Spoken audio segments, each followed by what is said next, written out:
Greetings, fellow travelers, and welcome to the 78th annual meeting of the RPG Cavemen. I'm one of your hosts, the level 99 human archmage, Ryan Turford, and I'm joined, as always, by the level 99 elf medic, Mr. Garret Bland. Garret, how are you doing on this lovely, lovely Monday evening? Of course, that joke at the beginning to change up the intro was for our friend Sean Capri, because he was first tonight, and he always makes the joke about us being RPG Cavemen. So I felt like I needed to lean into it a little bit. But how are you doing, Garret? Well, I'm doing good. We are men. We are in a cave, and we're playing RPG. So I concur with Sean's assessment over there. 78th level. We're getting close. Yeah, we're getting very close. We're getting close to level 99. We're gonna have to start grinding soon, Garret, or else the mobs are. I'm running out of MP here. Like the healing's not. I struggle a little bit with the healing now. So yeah, I don't know. Some of these raid bosses are just going to start one-shotting us soon, and before we know it, we're going to be like, get knocked down again. We're going to have to like reset the level of this show at some point, Garret. Yeah. We won't level up. We'll just, reset to, new game. Are we going to prestige or whatever? The extra tier, like tier, level 1. We'll get promoted like in Shining Force, where you promote your troops to a prestige character class. Sweet. Yeah. Sounds good. Well, I guess I can do that in Fire Emblem too. So I guess that kind of counts too. I mean, I've got Fire Emblem and strategy RPGs on the brain, Garret, because of course, tonight we are talking about all of the 2023 RPGs that are coming out. Tonight is our big annual RPG preview for 2023. And Garret, there's a lot of RPGs this year. Oh my God. I couldn't believe it. Yeah, this list is like almost 2 pages long. It's kind of ridiculous for folks at home who can't actually see the document that's in front of my face. But before we get into that, we should, of course, clear the dungeon of those pesky mobs. So folks at home, if you want to support the show, there's a number of awesome ways to do that. Right? If you're watching the live stream right meow, right youtube.com/carpoolgaming, don't forget to like the video, subscribe to the channel, and then ding, ding, ding, ring that notification bell to be notified whenever we go live, whenever we have a new live stream or new videos, like the Backtrackers surprise episode that went up today with the Backtrackers talking about, the year in review. That was the Backtrackers. So huge shout out to Seth, by the way, for putting that together. That was actually a really fun video. If y'all haven't checked that out, definitely check that out. Of course, the Backtrackers, our video game book club that happens every month on the Discord, which is free to join. The link is in the show notes for the Discord or the comments of this video if you're watching on YouTube. So definitely make sure to check the Backtrackers out if you're interested in playing some new games as well. Also, if you're listening on audio feeds, don't forget to subscribe to us there or rate us if you're listening on Apple Podcasts or Spotify. And last but not least, if you want to support us, monetarily, you can add that over to Patreon, patreon.com/carpoolgaming. Throw a little tip in the old tip jar and out comes content, including a new episode of the Yumi Capri podcast where we did our fantasy draft, Garret. We drafted our games for the year. Who was right? Yes. Who was wrong? You'll have to subscribe to Patreon for $3 a month to find out. Figure it out. I unfortunately couldn't make it, but I did set up the auto draft, and I'm actually quite content. Well, so my picks and also my counter pick. I should certainly hope so, because Fantasy Critic is pegging you as the winner. Like, it's predicting that you are currently going to win the league at the moment, Garret. Yeah. So we'll see how it goes. I mean, like, we are, with Fantasy Critic, everyone's like, oh, everyone's going to, be last place and first place. Let me tell you, there were so many flips last year within like the last month, like last 2 weeks. Rebecca, of course, my co-host to the Nintendo Shack, she went from second to last place in our PSVG league to second. Like she jumped all the way up. So anything is possible. I was actually second last in the Carpool League until like November, and then I actually caught up to Sean Capri and came in second. So just throwing it out there as well. But Matt was firmly in the lead for the Carpool one last year for like the entire season. So there also can be like a bit of a runaway like that as well. But we'll see. That's true. But there you go. So anyways, it is time now, Garret. We got to get into this because there's so many games to talk about. It's time to read from the sacred texts, because we got to talk about all the 2023 RPGs. Again, we do this every year. We did this last year, where we, of course, go through the giant list that I've compiled in front of you. First of all, Garret, the best part is, just so you know, I left RPGs off this list. There's like 30 RPGs that I didn't even include on this list. And it's big enough because I'm like, it's big enough already. We don't even need to include all of them. And we're not even It's a well-curated list, for sure. I would say there's about 50 games here as well. And we're not going to go through all of them, of course. And we're not even going to sit down and talk about lots of them, especially like there's one coming out on February, or sorry, at the end of January that I really want Garrett's opinion on that he's going to surprise him. Okay. He's going to be like, oh, I can't believe Ryan would ask about this. We should just skip this one. Okay. But no, we're going to talk about it. But I think we should get into it Apparently. because January, Garrett, we're in January 2023 It's now. crazy. It's a packed month. There's lots of games coming out. So It's already a packed month. first up, this Friday, this week, January 13th, One Piece Odyssey from Bandai Namco comes out. That is the turn-based RPG based off the One Piece franchise, which of course has like over 1,000 episodes. It's very, very popular. I, for one, have not seen all the episodes of One Piece, Garrett. I mean, I don't really like pirates. So, I mean, that kind of plays into it a little bit. But this game, man, this game looks pretty cool. I don't know if you've seen the trailers for it, but I actually kind of want to play this. Like, I'm actually excited about this game. So I've seen trailers, and here's the thing with, we talked about, JRPGs last episode. It's a lot of hit or miss. This one seems more of a hit, more because it's a turn-based RPG. It kind of looks more accessible than an action RPG. I did see some gameplay though. It does seem a little weirdly balanced. Yeah. But that's just me looking at a few minutes of gameplay. So I'm not gonna, hold any opinion just yet. Also, it is my counter pick in the Carpool Gaming host. You can't let. So I want it to not do as well. To be fair, Garrett, everyone I think this year is gonna lose points on counter picks for the Carpool pool because we could only draft 5 games in total and then counter pick from that, and there was just. Like, unless we counterpicked a game that wasn't coming out, we're losing points pretty much, I think, this year. So, but One Piece Odyssey, the one thing I'm going to throw out there, Garrett, is that there's also a demo for this game coming tomorrow on the 10th. Wow. And your save progress carries over to the full game. So I'm actually going to try out the demo and see if it's awesome. And if it is, then I think I might actually pick this one up this week. Who knows? Oh, really? Cool. Yeah. We'll Sounds see. good. I think with One Piece, I'm not like a big fan. I know some of my friends are really into One Piece. I think One Piece is like, if you've gone through all of those episodes, you are the number one fan. You are totally into it. I think is it the longest running like Japanese anime series? It's one of the longest. It's one of them. Sure. Detective Conan's been going for longer. That one's about, an older detective that, for some reason gets transported into the boy of a 7-year-old child. But that's been going on for 3,000 to 4,000 episodes. I mean, it's been going since, great. I mean, that show's been going since like 1982. So it's the longest running anime ever. But so One Piece, there you go. And it looks great too, from like a graphics standpoint. It has the, what is that one? It looks like, is it Dragon Ball Fighters or I think it's closer to Dragon Ball Z Kakarot, the one that Donnie and I reviewed. At least that's what I like it a lot too, which is a good thing because I think Dragon Ball Z Kakarot was a great game, and its one downfall was its action combat, which was just okay.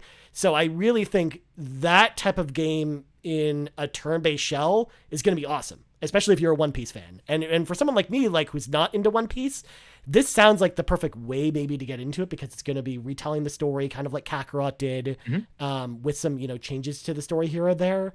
So that's why I'm like actually more interested in this one than I thought I would be, which is why we're spending so long talking about this one too. Because we've highlighted it a There you go. But One Piece Odyssey, I can't wait to at least play the demo tomorrow. Like I'm actually excited to check this one out. But next up, a game that will eventually be on Garrett's backlog, Persona 3 Portable and Persona 4 Golden come to modern platforms, pretty much everything under the sun, on January 19th, and Game Pass as well. So if you have Game Pass, you can play Persona 3 Portable and Persona 4 Golden. Honestly, I'm pretty excited about this one too. As someone who loves these games, I'm just excited that people are going to get a chance to play these again. Because, having to dig out a Vita or a PlayStation 3 or a PS2 just to play these games is a big ask for a lot of people, especially a lot of Persona fans. So I think having these games on a modern platform is awesome. I do wish it was the FES version of Persona 3 and not the portable version. But I understand why they did port this one and not the FES version. But I am excited for people to finally be able to play Persona 3 and be able to talk about it with other people, because I don't know anyone else besides me who's played that game. Whereas Persona 4, I think a lot of people in our community have played Persona 4 Golden, but I think Persona 3 is the one that still a lot of people haven't ever really given a chance to, I think. Right. If I play a Persona game next time, I do want to play Persona 5 Royal, like pretty badly. Yeah. But I think Persona 3 Portable has to be more at the top of my list, just because that's where kind of the Persona vibe came to be, really. Persona 1 and 2 are good. I heard they're good, but like kind of the, I don't know, the poppy, stylish type of Persona that we know and love now with Persona 5, it really started with Persona 3. So Yeah.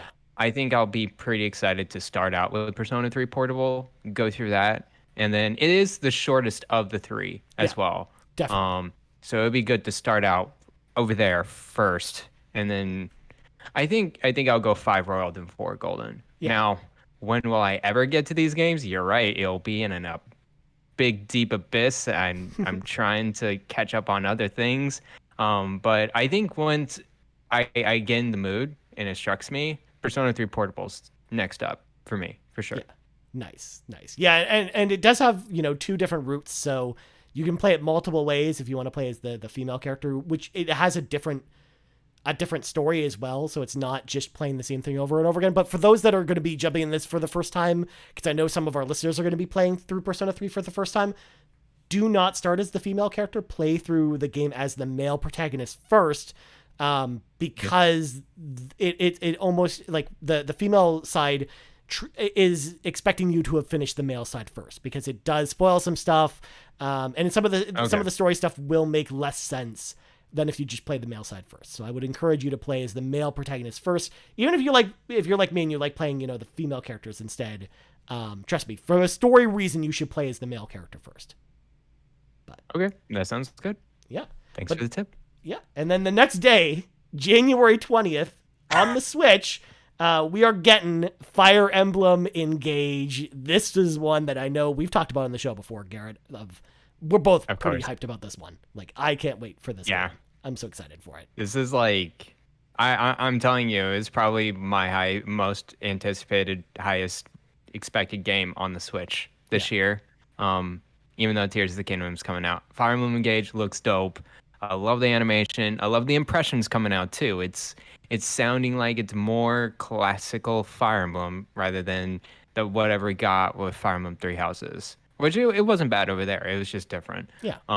It looks so good, and I can't wait for it. So, same here. Like I'm it, getting a good one. I was already hyped for it before the previews came out, but then when the previews talked about that, like, I'm like, oh my god, I'm so excited for like a return to form with Fire Emblem. Yeah. Like, this one sounds amazing. So I honestly can't wait for it. And I've got the collector's edition coming, so you better believe there will be an unboxing on this channel when I get it. So, me too. Oh my god, we both got the collector's edition. I'm actually pretty excited. We both got the collector's edition. That one's delayed for me. It's gonna come in the 24th. That's what Amazon tells me. It's gonna be a very long 4 days. I mean, let me tell you. Mine's coming from Best Buy, and Best Buy says I'll have it the day of. So there you go. Look at. Oh, are you gonna pick it up? No, it's getting shipped to me. But it's just. Oh, okay. It's just I live in the same city as the shipping center, so it's one of those things where anytime I order something from Best Buy or Amazon, it's always just here, kind of the day of usually. So. Oh, that's nice. Yeah, but moving on from Fire Emblem, the same day, Garrett, the same day. Same day. Monster Hunter Rise also comes out on other platforms. So again, January 20th, coming to PS4, PS5, Xbox One, and Series X, and Game Pass as well. So if you've got that Game Pass over on Xbox and you've wanted to play Monster Hunter, I mean, you got to check out Monster Hunter Rise, because this is one that I missed last year, Garrett, because I didn't want to play it on Switch, and I don't have a PC powerful enough to play it. But I think this is my time maybe to play Monster Hunter Rise on Game Pass, I think. Cool. Yeah. Sounds good. I did play it on Switch, and it was good. It was actually very playable on Switch. It's one of the most stable, well-performed, optimized game on the Switch. Yeah. Even though, it's like 30 frames per second, but other than that, it plays beautifully. So I'm glad It is releasing on the other major consoles. It's gonna look great. It's gonna look really pretty. I hear people playing on Steam and on PC. There are some. I don't know why they. I guess they really focus on the Switch first, but some moves and some techniques, they kind of like the reaction time. It kind of relied more on the 30 frames rather than the 60 frames. So it's gonna kind of look a little bit weirder. I think people who played Monster Hunter, was it World, Yeah. right? That was the. I think people who play that, you just keep your expectations in check with Rise. It's different. I think it's better. I think you traverse a little bit better than Monster Hunter World, but it's gonna feel a little bit weirder to control. It's more geared towards the Switch and like 3DS combat, I would say. But Well, that's anyways, also part of the reason why, like, about it. I think it'll actually probably perform, like, be really awesome then on PS4 and Xbox as well, for the reason that it was kind of meant to be more of a console game anyways. So, yeah, I can't wait to play it. But moving on, a game that I'm not so sure about that comes out the following week, Forspoken, January 24th on PS5. It is a PS5 exclusive. This is the new game from Luminous Productions, the team that made Final Fantasy 15. And there was a demo released for this one, and I think I talked about it on the show before, Garrett, but that demo was not good. So they talked about the idea, though, that the demo is not representative of the gameplay, that apparently, because the demo had very generic quests, where it's like, go kill like 15 of these monsters and then go pick 10 of these flowers and stuff like that, which of course is not something you want to see in a game like that. And they talked about the idea of the quest structure being completely different than the main game. And it sounds like the combat is much smoother in the main game, which is also something that I just didn't really love in the demo. But then my thought process is, well, okay, why would you release a game as a demo that isn't really representative of what the final game is? Because that just turns people away from your product at that point. Where, One Piece, the reason I'm excited for the One Piece demo is because it basically sounds like it's just the beginning of the game and their save carries over. So it's very representative of what you're actually going to be buying, versus the Forspoken demo, which sounds like it's like totally different from what the product is. So at that point, then why are we even playing it, getting a demo for it? That doesn't make any sense to me. It was weird.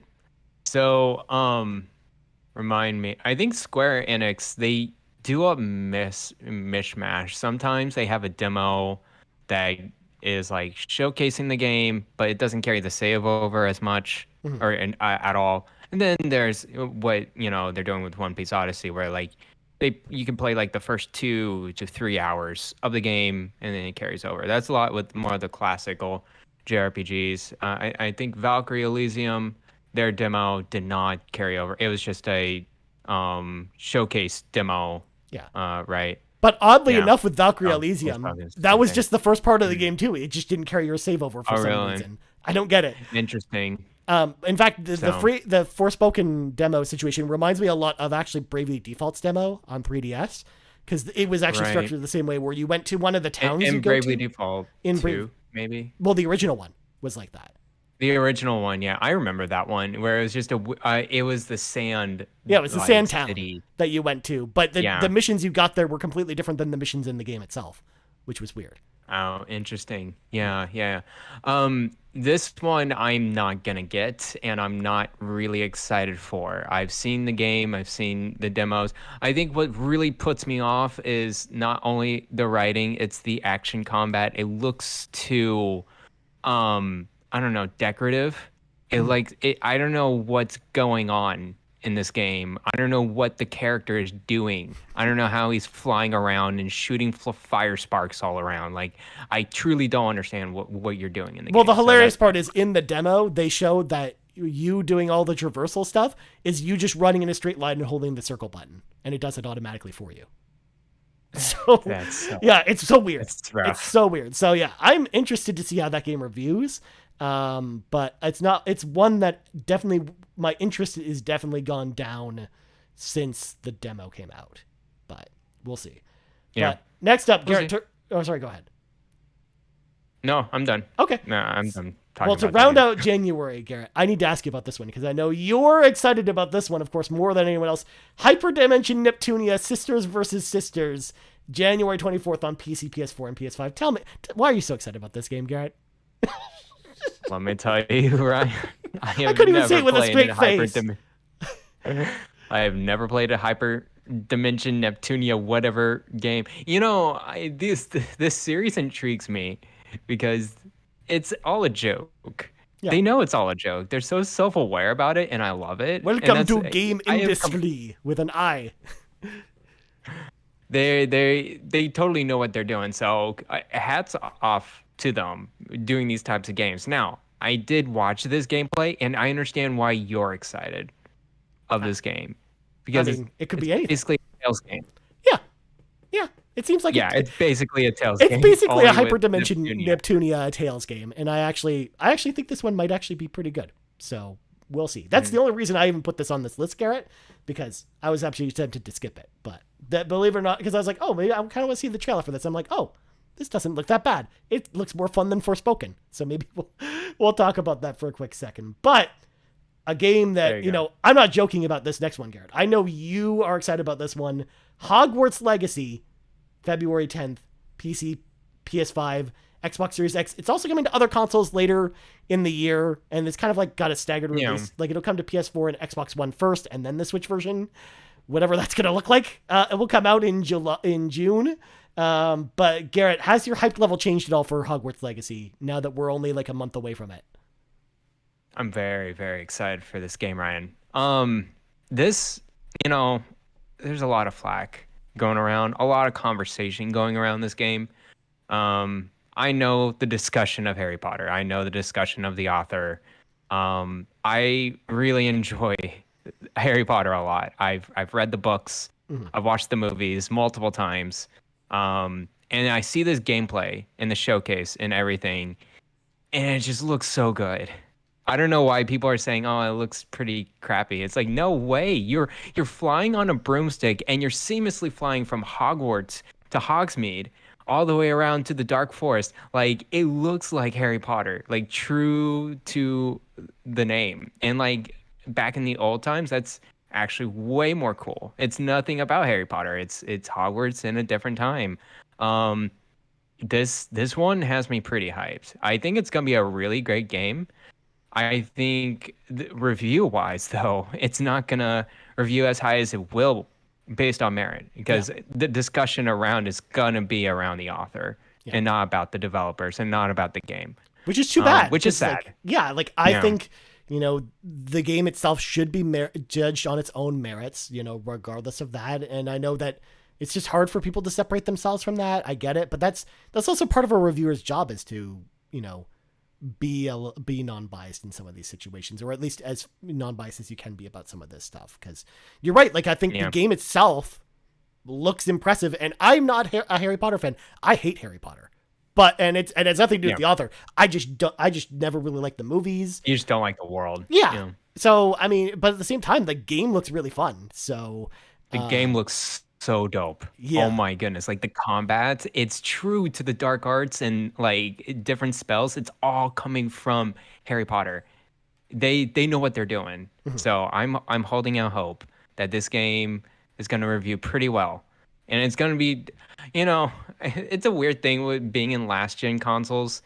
It's a smart move to delay it because they can cancel it. Yeah. I think that's a good move, because if you straight up cancel it now, it'll be pretty much a bummer. But if you delay it and promise other people, oh yeah, we're gonna come out, it's gonna delay it, and then like a few months later, they can quietly cancel it, and it won't be as much of a blowback. So yeah. I can understand that side of it as well. Especially that Switch version is doing the GIF right now of I'm in danger at this point, with the Ralph Wiggum GIF at this point, because it's like, if they cancel any of them, it'll be that Switch version. Like, I don't even know how the thing's even going to run at that point on the Switch. It's coming out. So, Hogwarts Legacy, the Switch version is planned to come out on my birthday, July 25th, and I'm like, God, no way is going to happen.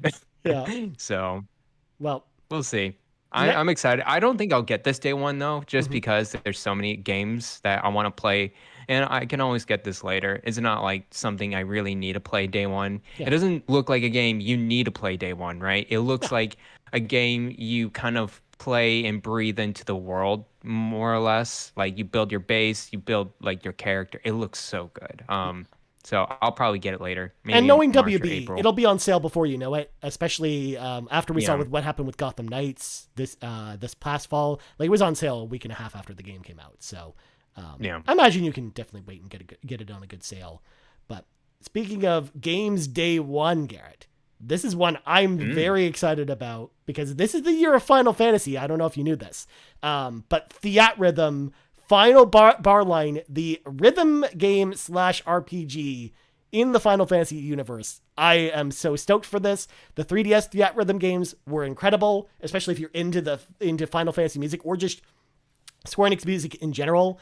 We talked about it on the show when they announced this game, but there's going to be music from the Chrono series, from Xenogears, from like across the Square Enix IP, not even just Final Fantasy games. And for someone like me who loves both rhythm games and RPGs, I couldn't be happier that they're doing another one of these games. I thought that this series was dead after the Switch came out because I knew they weren't going to do another one of these probably on a non touchscreen console. But no, they're bringing this to PS4 and Switch with like 500 songs in it, Garrett. I'm like busting at the seams to play this one. I know Seth also over the Nintendo Drive also very stoked for this one as well.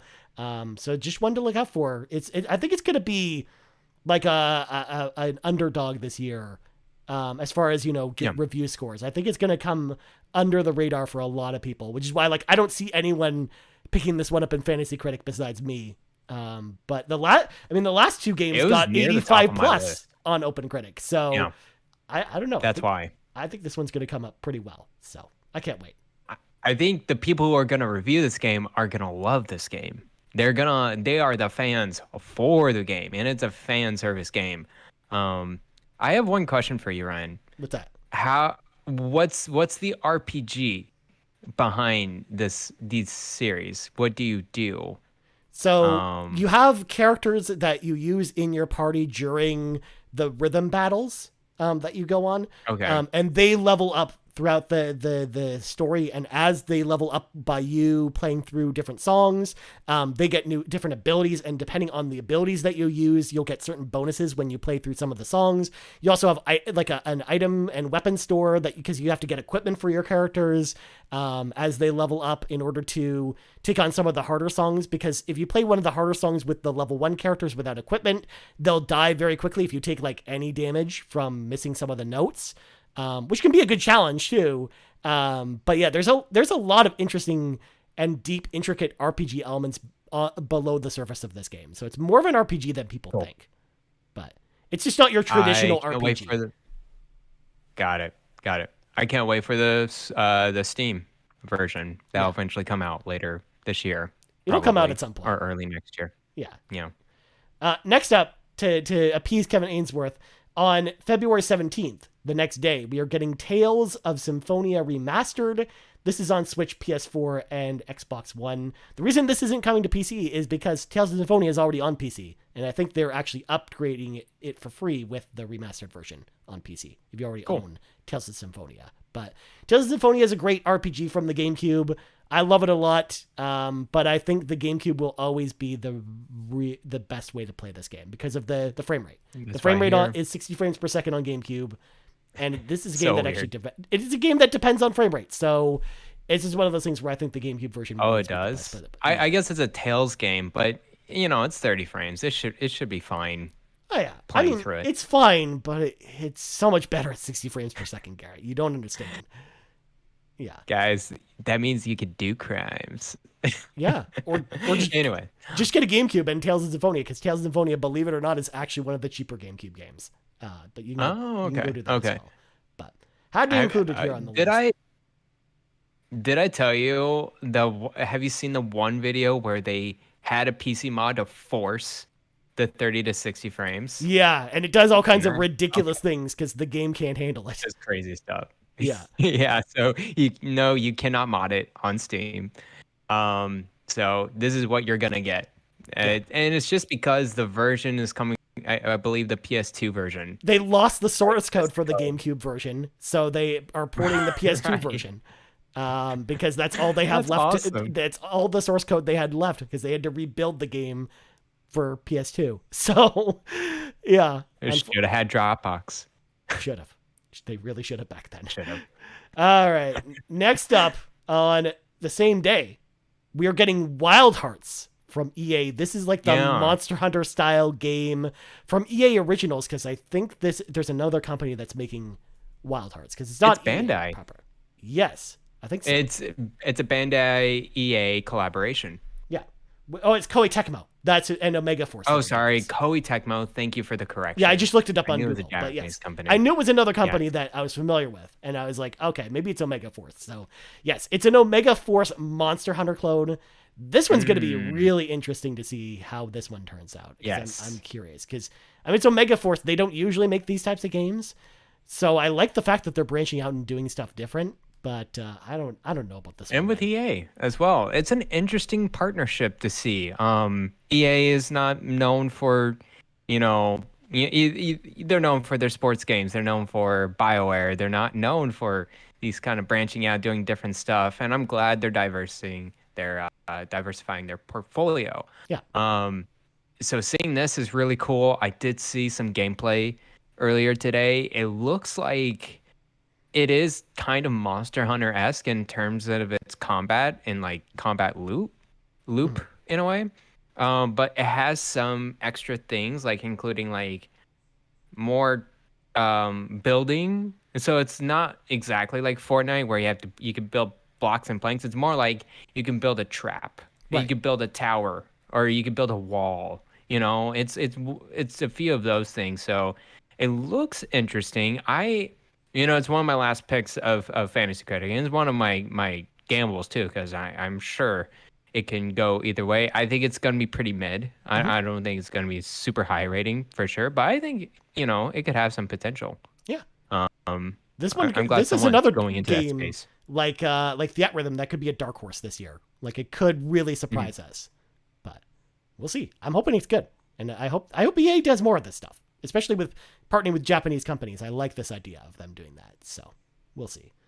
But I'm just going to skip over a couple of these games, Garrett, because we're half an hour in. We're still in February.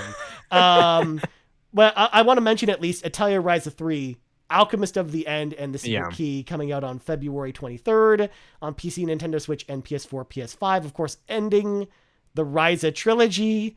I don't know. I just got the Ryza games, Garrett, and I kind of want to play them before this one comes out, or before checking this one out. But I am actually curious to see how this one reviews, because I hope it's good too, because they've been on a roll. Like Gus has been on a roll with the Atelier games the last couple of years, with Ryza 2 and Sophie 2 reviewing really well. So I'm interested to see how this one does with reviewers as well. But yeah. I need to play Ryza 2. I finished the first one out. I need to play the second one. I heard it's much improved from the first one, and I have it on Steam, so I'll play it with maxed out graphics and everything. And of course, I think Ryza 3 is a guaranteed like top rated game. It's gonna be at least an 80. Yeah. Because people who are into that game really are into those games, but at the same time, it's a high quality. These are high quality games. So the last few years, as you said, they're on a roll right now. They got the formula down. Yeah. Ever since the first Ryza came out, I really feel like Gust in particular has really been on a roll with games. So yeah, it seems like it's a no-brainer. Going to be one of the best RPGs this year, probably. But then the next day, probably one of the games we're most excited about as well, Octopath Traveler 2, or Project Octopath Traveler 2, comes out on February 24th. PC and Nintendo Switch, PS4 and PS5, not coming to Xbox, even though the first one's on Xbox, but then it's coming to PlayStation, and PlayStation doesn't have the first one, because it still boggles my mind as to why that's a thing. But Octopath Traveler is one of my most anticipated games this year. I'm so excited for the sequel, because I loved the first one. Yes, it had its problems, but I don't know, there was something about Octopath Traveler 2, or the Octopath Traveler, the first one, that I just really enjoyed. Maybe it's just the 2D art, like the 2D HD stuff. Maybe it was just the combat. Maybe it's just the music, or maybe it's just, a combination of all those things. But I love the first one, and I can't wait for the second one. Again, it's going to be great. But I understand people really liking the first game. It was the first game that had the HD 2D art, like really showcasing it. And it really looked nice on the Switch. I did get Octopath Traveler 1 day one on Switch. I did not care for it as much because I do rely more on the writing, and that's just me. I do care a little bit more about that. Now the combat's very solid. Wow, I'm that's a showing very off my Octopath and Traveler Ryan, Collector's Edition while you talk about it, Garrett. Look how my there's a goodness. pop-up book in this collector's edition of like all the different characters and stuff. It looks amazing. But there you go. I That's had to show very it off a little bit because I had to pull a lock lift and get a little physical here. But anyways, continue. I don't think this will be day one for me, but I'll keep an eye on it. And I think I want to hold to the promise of like I would rather finish the first game before even thinking about buying the second game. Yeah. So I'm on hold for this one. I know a lot of people are very excited for it. It was very surprising to see it announced and then released pretty close. It was a short window of it being announced and then released. So I'm very excited for other people to try it out and play it. Nice. Well, next up, we're skipping over Destiny 2 Lightfall. It's coming out too in February as well. But It's coming out. Wulong Fallen Dynasty. We got to talk about this one. March 3rd, PC, PS4, PS5, Yes. Xbox One, and Series X, and Game Pass day one. That's pretty exciting. But it's also Team Ninja. This seems like kind of the spiritual successor to Neo, which of course I love. Neo 1 and 2 on PlayStation. They're kind of like the Team Ninja Souls-like games. So if you're into Souls-like games, you'll probably really dig this. But even someone like me, like I love Team Ninja's games, but I don't really particularly love Souls-like games. There are a few exceptions, but for the most part, I'm not super into them. But I was really into Neo and Neo 2 because I loved just how fast the combat was in those games. And it just felt like kind of like the perfect blend of Ninja Gaiden and Dark Souls. And I just really, really enjoyed Neo 1 and 2. So Wulong, from everything we've seen from this one, this also looks like an absolute banger. Like I cannot wait for this one. I'm actually pretty excited about it. But what do you think, Garrett? Does this intrigue you at all, despite the fact that it is a Souls-like game? It looks good. It looks like a more lighthearted Neo. That's what I gathered from the gameplay and what it looks like. It doesn't look as dark and decrepit. I think they wanted Neo to be closer to a darker tone because that's what Dark Souls is, and they wanted to appeal to those fans. And I think it's just like a next natural step of like, let's try something a little bit different than what we're known for. Let's be a little bit more lighthearted about it too. It looks cool. And you could definitely tell it's the Neo engine. That is what they're doing with Team Ninja over there. So I expect this to be a really good game. I'll try it out. It's on Game Pass, so Yeah. why not? I mean, at that point, you try it for like half an hour, and if you're not digging it, then you just delete it and just move on with your life, kind of thing. So, yeah, pretty much. all right. Next up, we got The Legend of Heroes: Trails from Azure, March 14th, PC, Nintendo Switch, and PS4. That's the sequel to Trails from Zero, which we actually reviewed on this channel last year. Both myself, Matt, and Kevin Ainsworth, we all reviewed that last year. And I think we all really like that game as well, Trails from Zero. So I'm excited to play the sequel, but it looks like it's more of the same because it is like a PlayStation portable port to modern consoles.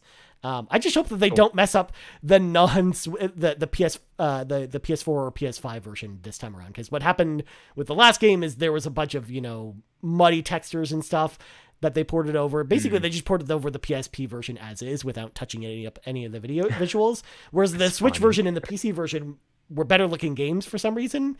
So I am hoping that they kind of fix that problem for this one. But I'm excited to play this one because I did like Trails from Zero a lot. That was my first Trails game, Garrett, if you can believe it, and I liked it a lot. So. I can't believe it. So yeah, there you go.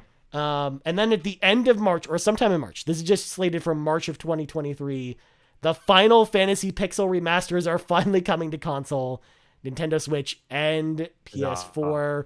Oh my god, I am so excited to play these finally, Garrett, because I've been holding off because I knew that I didn't want to play them on PC. I wanted to play them on PlayStation, and that's where we're getting them, and on Switch. So no Xbox though. For some reason, I'm excited for you. Yeah. I don't know, man. Like Square Enix does what it wants to do. I think it looks like this year they're kind of really toning down the JRPGs associating with Xbox this time around. Yeah. But sometimes there's some random games that go to Xbox. So whatever. Well, not only We'll that, see if but it like comes later. Square Enix last year announced like 3 or 4 games like in the early part of the year that came out in the fall, like Star Ocean, Valkyrie Elysium, Diafold. Like we didn't know about any of those games going into last year. So I think there might be some games that Square Enix has for the fall that we don't know about yet. That might actually come to Xbox. So I'm holding out hope anyways. But Pixel Remasters, I actually have the fancy collector's edition for that pre-order too. So I can't wait to get that. I'm happy for you. Yeah. Next up, I have to shout this out for Matt Sawinski's sake. I haven't played these games, but I'm excited to play them for the first time. Mega Man Battle Network Collection. That's coming out on April 14th, PC, Nintendo Switch, and PS4. And you might be wondering, Garrett, why are we talking about Mega Man on an RPG show? Yeah, why are we talking about Mega Man? Because these are strategy RPGs in the Mega Man universe. What? And there's 6 of them, I think there's 5 of them in total, and some of the games had like Pokemon Red and Blue style releases, so like Team versions, Proto Man and Team something. But I never played these games. I didn't play them on because these games were on Game Boy Advance and DS, and I totally missed all these. I didn't play them because I didn't know they were RPGs at the time. It wasn't until later that I knew they were RPGs, but I wasn't really playing Game Boy Advance games at the time, so I kind of just skipped over them. So I am actually excited to check these out on PS4 and Switch, I think. So Ryan, just letting you know, when I was into my GBA or whatever, I probably didn't even know what Mega Man was. Like the name Mega Man was not in my vocabulary. I did not know what the character was. So yeah, I totally missed this line of series. And then once people told me what this was, and it was before this announcement, I was like, why did I never know about this? I wish I knew about this. I would have totally played this as a kid. That in the Fire Emblem games too. I would totally be down with those games back in the day. So I'm glad it's coming up. I'm glad Capcom is keeping on the Mega Man train. Yeah. It's been doing all of its Mega Man collections here and there, and I'm glad that they're picking this one up because I know it's beloved by some people. I know some people are really into it, so yeah, I'm excited for it too. Yeah, I know Matt in particular. I'm just shouting him out because I know he's such a big fan of this series, so I cannot wait to play these games. And yeah, like this is also, to your point, kind of the last Mega Man collection we can kind of expect at this point, because at this point we've had all the games. Like there were other than Mega Man Legends, I guess is the only one that's left, or Mega Man 64. That's still out there too. You definitely want that in a collection. The Misadventures of Tron, which is of course $1,000 game on PS1, is also part of that series though too. So they could re-release it at some point, Garrett. Who knows?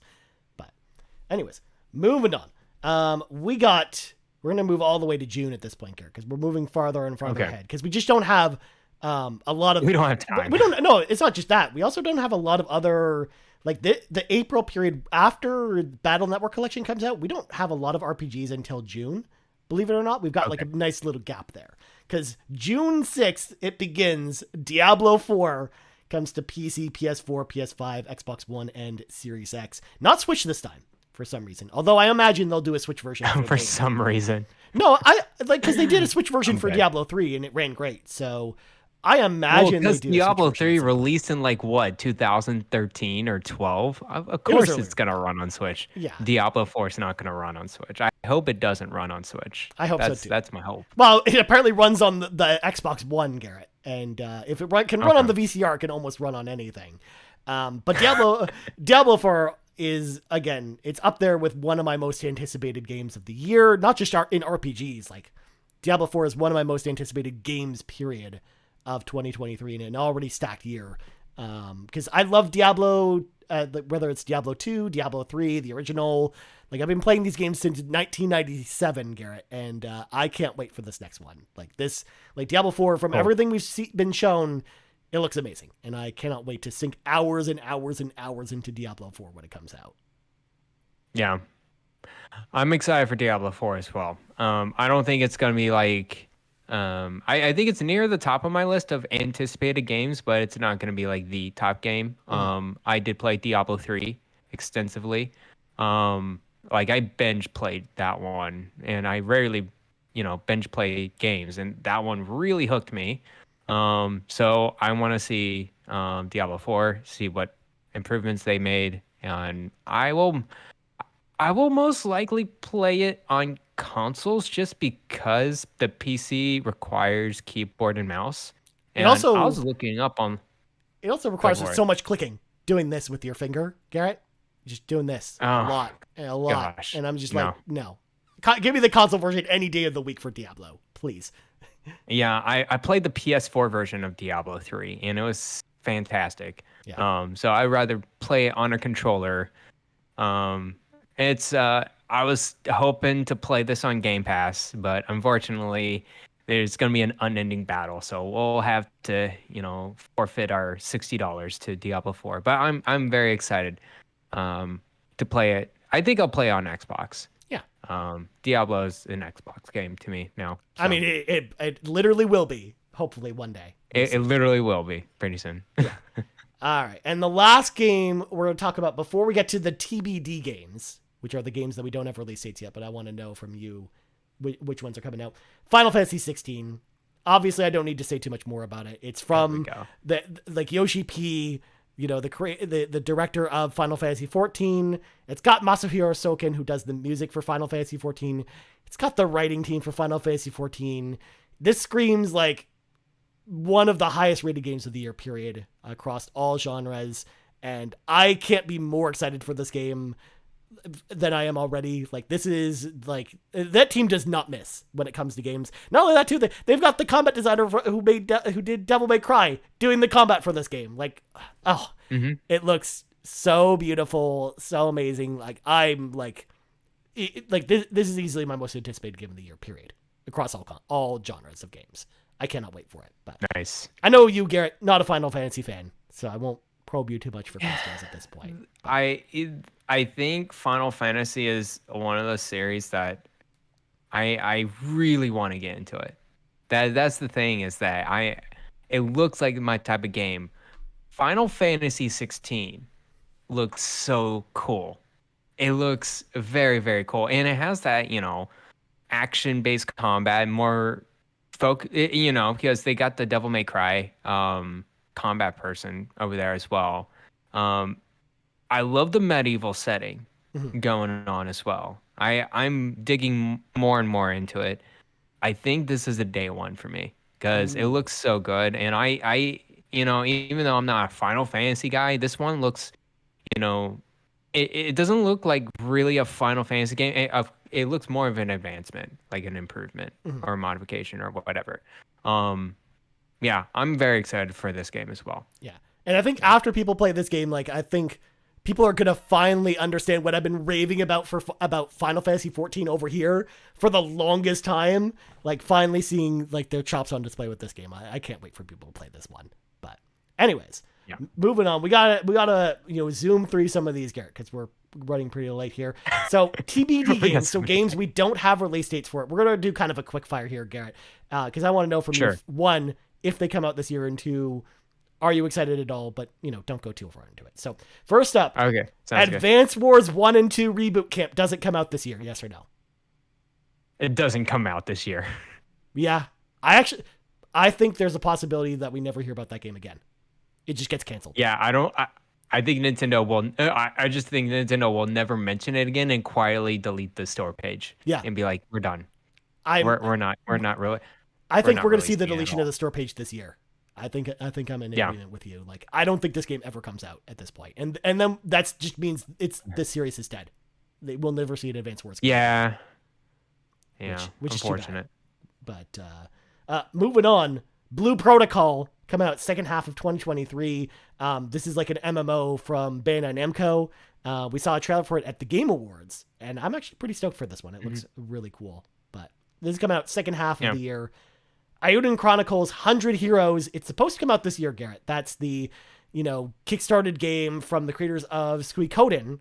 And it looks amazing. Suikoden. Yeah. Do you think this one actually comes out this year, though, or does it get delayed, Garrett? I think so. I think it comes out this year. Yeah, I think so too. This is also a Game Pass Day 1 game as well. So we won't even have to pay for this game, which is going to be awesome. I can't wait. Yeah. Yeah. Next up, Final Fantasy VII Rebirth. Winter 2023, PS5 exclusive. Garrett, does Final Fantasy VII Rebirth come out this year, the same year that Final Fantasy 16 and the Pixel Remasters and Theatrhythm Final Fantasy Final Bar Line come out? I don't think so. I don't think it's coming out this year. I'm in disagreement with you. I actually think this one does actually come out. It comes out in December. That's what I think is going to happen with this one. We'll see. Yeah. I mean, everyone's betting against me, but the only one I've got in my corner is TPR in the Discord at this point, who also is like me and thinks this one's actually coming out. But we'll see. But then again, I wouldn't counterpick this game too in my Fantasy Critic because I there's a small glimpse of opportunity. There's a small chance. I don't want to take that chance on my counterpick. So. If it does come out, that's like an easy minus 20 points for whoever counterpicks it. Like Mr. Badbit and Kyle Stevenson did in the Trophy Room versus Xbox Drive Fantasy Draft, because they counterpicked this one from us. So good luck. Yeah, that's going to be interesting. Speaking of which, unannounced Final Fantasy 14 expansion, last half of 2023, we're expecting it. PC, PS4, and PS5. I also expect this to come out too. And it won't actually affect whether Rebirth comes out or not. But I don't think it matters for any other Final Fantasy game. I think this expansion or whatever is coming out. So I agree with you. The only way that this gets delayed is because obviously a lot of the team that makes this is also working on 16. The only way that this expansion gets delayed is if, there's a problem behind the scenes and they have to delay it because they have to run support on Final Fantasy 16 for some reason. So that's the only reason I see this big a delay. But we don't have it. It's getting announced in a couple months at FanFest because they've already said it's coming out. It's just a matter of we just don't know the title or anything like that. Next up, Grand Blue Fantasy Relink coming out TBD 2023, PC, PS4, PS5. This is a turn-based RPG based in the Grand Blue Fantasy universe. Grand Blue Fantasy is a mobile game. Garrett, they also did Grand Blue Fantasy Versus, which was a fighting game from System Works, which I really enjoyed. Okay. So I'm actually really looking forward to this game because it also looks really cool. You should check out the trailers for it if you haven't yet. That's the main reason I wanted to bring it up. But cool. I think it's coming out this year because this game was supposed to come out last year, but got delayed to this year. But next up, Lies of P, which I actually saw you typing in the doc as well, or adding onto it. TBD 2023. Pretty much coming to everything except Switch, and it is Game Pass Day 1 as well. This is another one where it's like the concept shouldn't make me excited because it's Pinocchio Dark Souls, but it actually sounds pretty fun. It actually looks really good. It looks cool. Yeah. I saw a lot of gameplay. I forgot where did we see it? Did we see it? Oh man, is it the European one? At Gamescom. Cologne? Yeah, it was at Gamescom. Gamescom. Yeah, it was at Gamescom, and it was super dope. I think it'll come out this year because they were pretty advanced with that demo this year, and it looked really good. Yeah. So yeah, I'm definitely into it. Yeah. Out of all the Souls like games, I'll probably play Elden Ring first. Lies of P is like the next one. I'm like, oh, that looks super dope. I would like to play it. Next up, we got Metal Slug Tactics TBD 2023 PC and Nintendo Switch. I'm actually excited about this one, but this is one where I actually get worried that it might get delayed to next year. But what do you think, Garrett? At this point with this game, I was looking into who's making it and who's publishing it, and they did make some other games, but maybe they're just like, I don't know, like it could be like a sports story situation where they're trying a bunch of things and it's the Metal Slug series, so they're kind of like wanting to make it beyond expectations. So yeah, I don't know. I would just like to see them coming back with a trailer of some kind because it looked really cool when they showcased it. So yeah, they stayed quiet for long enough. It's SNK, so it's just they don't come up with a lot of games. So I think we'll just hear about it whenever the release date's ready. I think that's the next time we see it. Well, it's actually developed by another studio called Liker Studio. Yeah. And they're in collaboration with SNK. Yeah, because SNK owns the property, so. Yeah. So there you go. And then I only have a couple more to ask you about. Sea of Stars, of course, from our friends in Quebec, Canada. Sabotage, coming out fall 2023. PC, Nintendo Switch, PS4, and PS5. Does this one come out at all this year, Garrett? Or does it get delayed to next year? It comes out this year. It comes out this year. Actually, I'm thinking. What do you think? I think this comes out in January of 2024. Interesting. You think it'll push back to early next year? All right. Only because Sounds I'm good. like looking at the development of the Messenger, and the Messenger had a lot of delays. After they announced the release date. So, and it's because it's a very small team working on this, kind of like Cuphead, kind of ran into a similar situation as well with its development, especially with what happened with that DLC. So it kind of reminds me of that situation where I actually think this might come out in January of next year, like early next year. But we'll see. I hope it comes out this year. The only thing that pushes me back with that is that I see their Twitter like all the time, and they always share something. Like once a month. Oh, they did It's that like, with the hey, Messenger this is- too. or- So that's Oh, really? yeah. Oh, okay. That's why that doesn't actually get me optimistic about it at all. But Okay. we'll see. That's Sounds a good. game I really hope comes out this year because it looks amazing. But we'll see. Mm-hmm. I just want them to take their time with it and release it when it's ready because I want it, as good as Oh. possible.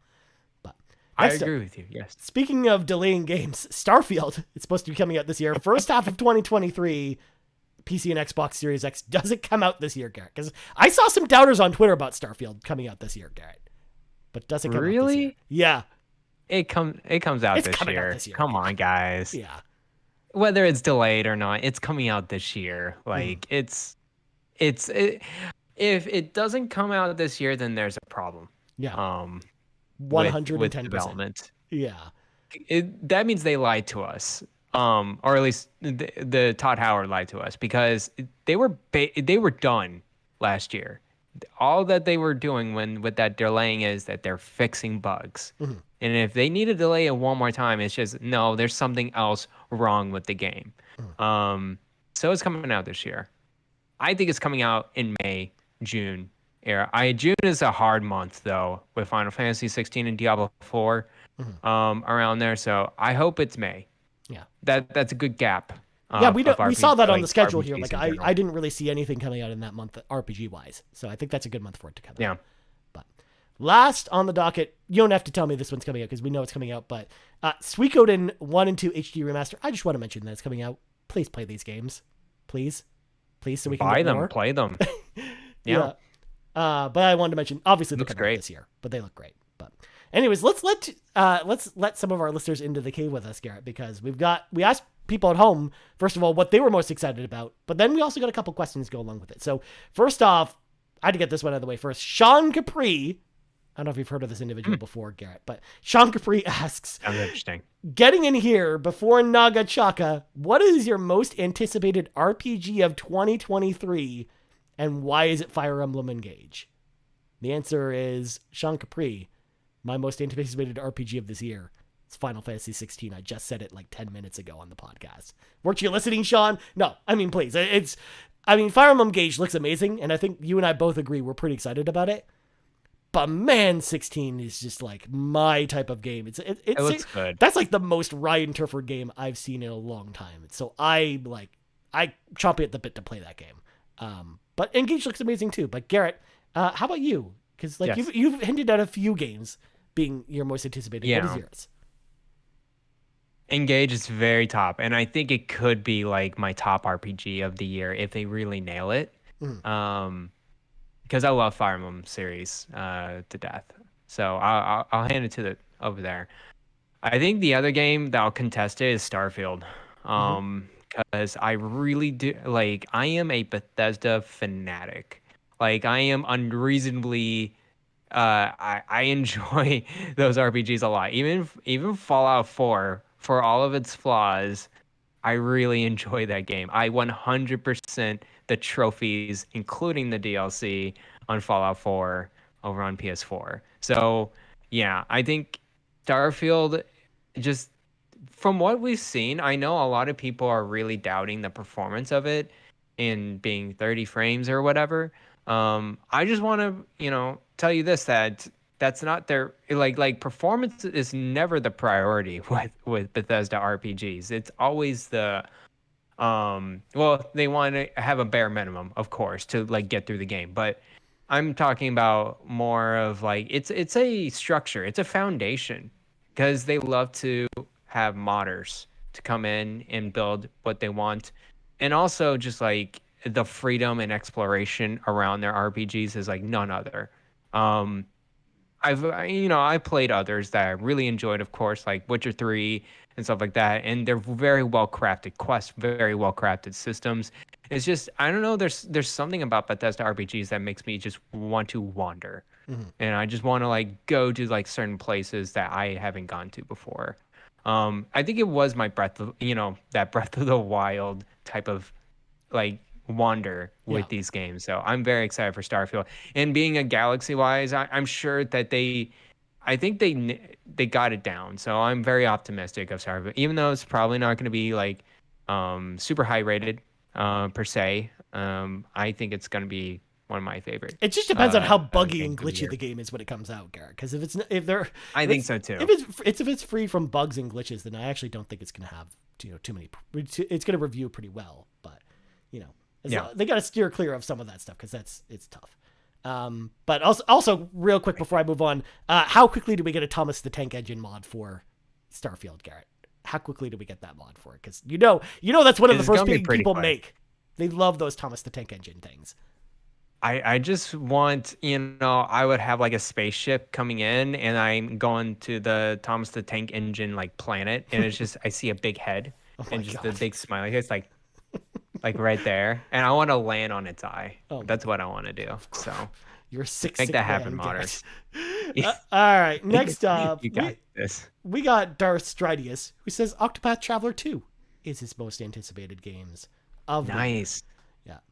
Next up, Savory Prime talks about a game that we actually didn't mention because I skipped past this one a little bit. Okay. Trails into Reverie is my most anticipated game, but Final Fantasy 16 is right behind it. Then, of course, there's Persona 3 Portable and Persona 4 Golden. Trails into Reverie, by the way, for folks that don't know, is like kind of like the end game of the Trails of series, where it actually has the Trails of Cold Steel story, the Trails in the Sky story, and the Trails from Zero story, and they all culminate in one experience, and you've got like 60 playable characters across all three of the different, squads from the different games. It's just breaking Garrett's brain just even talking about this one.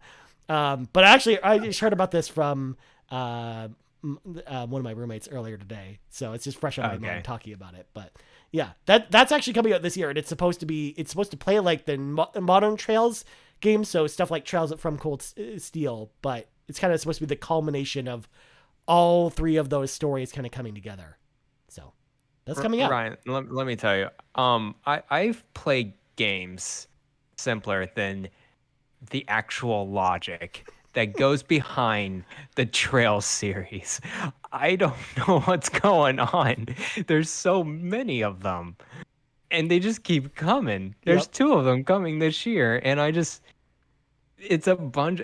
It's getting into Kingdom Hearts territory here. Kingdom Hearts is just nonsense. It's complete nonsense with Disney and weird Japanese characters over here. And then you got these Trails series that's like it's in the anthology series of JRPGs. It's just endless. Like, my goodness. I'm ready for them to start numbering their games with fractions like Kingdom Hearts does, Garrett. At some point. Oh no. 3.5 over I really want to get days. into the Trails from Cold Steel. That's like my I want to play that this year because I did play some of it and I really enjoyed of what I played. So I will play the first Trails from Cold Steel game. Now, the series itself it's just so intimidating how many games there are. So it's too much. It's too much. In fact, as Sean Capri would so eloquently put it, that's too many slices. That's just too many slices. Too many slices. All right, next up, we got Delroy over in the Discord who says, my most anticipated game of 2023, Ayuden Chronicle, 100 Heroes, and World of Atera, if they both hit this year in the indie space. And who can forget Sea of Stars, right, Marcus O'Neill, AAA is almost too much, Final Fantasy 16, Diablo 4, Starfield. Good night. I need another me at this point. Delroy's, just saying indie games are the best. I agree. Yeah. There's some good ones this year. So we'll see. Very good ones. If they hit this year, it's going to be a really good hit for the indie RPG scene. It's going to be good. Yeah. And then Marcus O'Neill chimes in after Delroy says this and says, yep, Sea of Stars for me, and it's not even close for his most anticipated game this year. And then Yarden says, I'll happily second Marcus, Sea of Stars, and it's not even close. And then Starfield, It looked a little rough, but the real fans know it'll deliver exactly what we are looking for in the Bethesda RPG. Kind of to Garrett's point as well. Sounds like it's going to be a good game.